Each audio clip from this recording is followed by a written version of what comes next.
On April 28, 1955, 14-year-old Stephanie Bryan vanished while walking home from school in Berkeley, California. She was last seen taking her usual shortcut through the parking lot of the Claremont Hotel. That evening, when she didn't return home, her parents knew something was terribly wrong. Stephanie wasn't the kind of girl to run away. She was quiet, responsible, well-liked by her classmates and teachers. She had loving parents, a stable home, and dreams of going to college someday. Her disappearance didn't make sense. Police launched an immediate search. Volunteers joined in. Helicopters flew overhead. Bloodhounds scoured the area. It became one of the largest search efforts in Bay Area history. Still, no Stephanie. Days turned into weeks. Hope faded. But the case was far from over. Nearly 3 months later, a call came in. Georgia Abbott, a housewife in Alameda, told police she had found a purse and ID card belonging to Stephanie Bryan in her basement. She lived there with her husband, Burton W. Abbott, and his mother, Elsie. Police searched the basement. They discovered even more. School books, glasses, a brassiere. All linked to the missing girl. No one in the Abbott family could explain how those items got there. Burton Abbott claimed he had never seen the items before. He said the basement had been used as a public polling place for an election. Many people had entered and exited. He insisted he was being set up. Then came the next step. The Abbotts owned a remote mountain cabin almost 300 miles away in Trinity County. Investigators headed there. Near the cabin, buried in a shallow grave, they found Stephanie Bryan's badly decomposed body. She had been bludgeoned to death. The grave wasn't well hidden. It was shallow, hastily made. Whoever had buried her didn't try to cover it thoroughly. To investigators, this suggested panic or recklessness. Burton Abbott was a 27-year-old student at the University of California, Berkeley. He was studying accounting, married, and had a child. By all accounts, he was mild-mannered, intelligent, and lived a quiet life.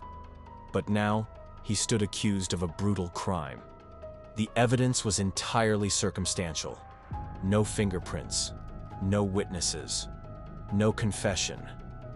But prosecutors believed they had enough. Fibers and hairs found in Abbott's car were said to match those from Stephanie's clothing. The grave was near the family's cabin, and the belongings were in his home. The trial became a media sensation. Newspapers covered it daily. The courtroom was packed. The prosecution claimed Abbott was a sexual deviant who killed Stephanie when she resisted an attempted assault. They described him as a man hiding a dark nature beneath a calm exterior. In court, they presented Stephanie's decaying clothes to the jury, waving her brassiere and panties for emotional impact. It was dramatic, graphic, and it worked. The pathologist admitted the body was too decomposed to confirm rape.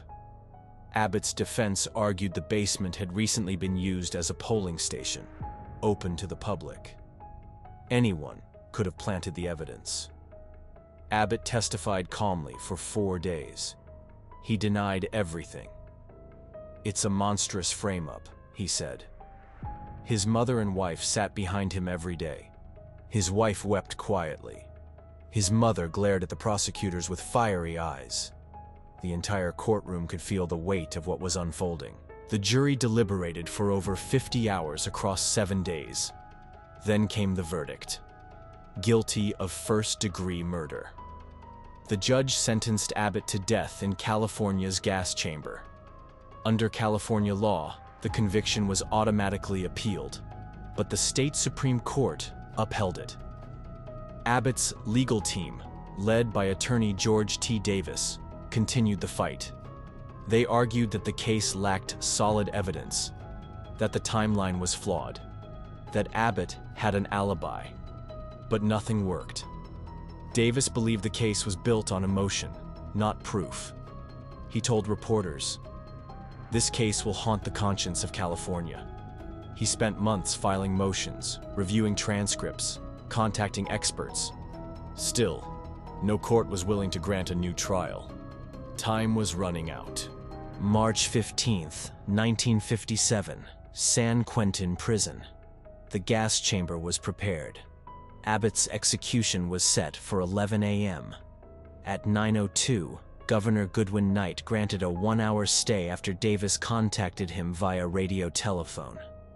6 minutes later, Davis submitted a writ of habeas corpus to the state Supreme Court. It was denied at 10:42. At 10:50, the federal district court refused another delay. Davis tried again to reach the governor. He was aboard a Navy ship. The lines were busy. Eventually, at 11:12, Davis got through. Knight agreed to another stay. But at 11:15, Burton Abbott was led into the gas chamber. Witnesses said he remained calm. He looked straight ahead, said nothing. A doctor strapped a stethoscope to his chest. The executioner waited. 3 minutes later, 16 cyanide pellets dropped into a vat of acid beneath Abbott's chair. The gas rose silently. His body twitched once, then was still. In the warden's office, the phone rang. Governor Knight was on the line. "Has it started?" Warden Harley Teets answered, "Yes, it's too late." Abbott died at age 29, insisting on his innocence to the very end.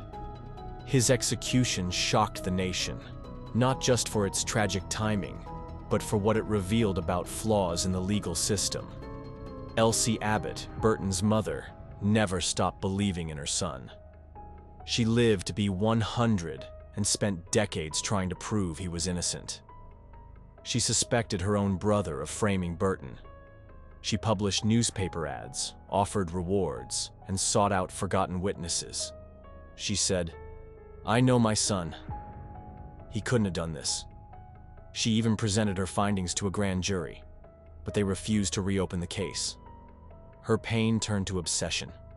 She lost sleep. She lost weight. But she never lost hope. Over time, the questions mounted. Did the state execute an innocent man? Could someone else have planted the evidence? Was Abbott simply in the wrong place at the wrong time?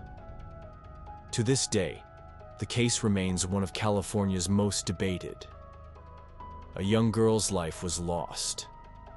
A man was executed based on circumstantial evidence. And justice, real justice, remains uncertain.